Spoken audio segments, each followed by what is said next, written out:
Evet arkadaşlar, şu an mekan bulduk. Meramız maalesef bir göçük oluşmuş. Uçurum olmuş hatta. Evet. Ama balık Mera süper.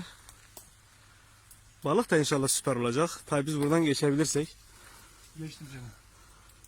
Kameraman ekipman arkadaşım Yahya o kadar doğa sever ki bir tane dal bırakmadı. Bize yolları açtı. Şu an yollarımızı görüyorsunuz. Evet, şurada ağaçlar vardı. Açtık. Kardeşim orada. El sallaya görelim. Ya buradaymış ya. Tamam, evet, şimdi malzemelerimizi veriyoruz. Evet. Tabi şu anda kapatmamız lazım.